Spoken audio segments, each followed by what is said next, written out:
Let's talk about the U.S. connection here. 7 men were convicted and sentenced for your mother's murder.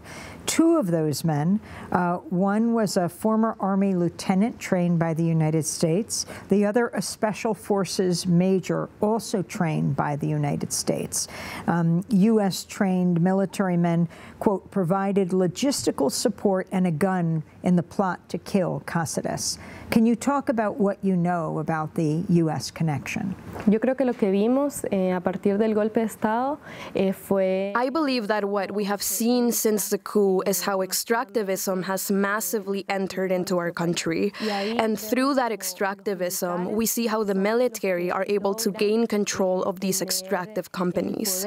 Since the coup, they became entrepreneurs. And we also witness how the government of the United States is complicit and allows the installation of this coup.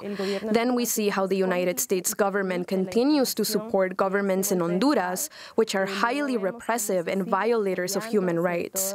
The United States supports these governments, particularly in the area of militarization. And at the time of my mother's murder, one of the things that caught our attention is that it was said that members of the FBI were investigating her killing, which the U.S. Embassy never clarified, even though it was not true, and the U.S. Embassy allowed the Honduran state to create that false narrative. A pesar de que no era cierto y permitió que el Estado creara esa narrativa. Pero la cosa más, But the most obvious evidence about how soldiers are trained by the U.S. government to kill land and water defenders is the training that both Mariano Díaz-Chávez and David Castillo received from the United States and that aided them in carrying out the murder of my mother. The United States government has also never cut funding for the government of Juan Orlando Hernández, which is a dictatorship that continues to kill and that continues to generate impunity on my mom's case and other cases. Que sigue generando impunidad sobre el caso de mi mami y sobre otros casos más. So can you talk about the independent investigation that was done? Who is involved with it?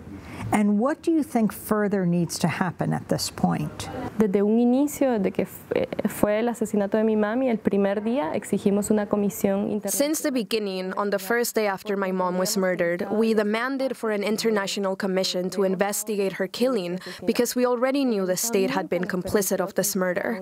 An investigation team was offered by the Inter-American Commission on Human Rights, but the state did not allow it. Then we called on international jurists with experience in cases of genocide, disappearances, and other state crimes that could participate and do an independent investigation. People from Guatemala, Colombia, the United States, and the Netherlands were involved in this commission. With the information provided by the public prosecutor's office, the findings were systematized, and this report came out more than a year and a half ago.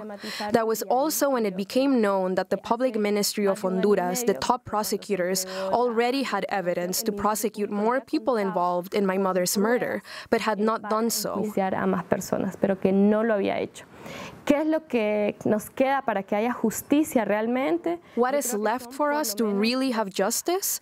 I think there are at least 2 things. The first is the capture and prosecution and condemnation of the intellectual authors of my mother's murder. And the second, which is very important, is the cancellation of the Hualcarque River concession. Because to this day, even after the murder of my mother and after the murder of more than 6 people, the company DESA owns the river, meaning it has the power to do whatever it wants with that river, and it is outrageous.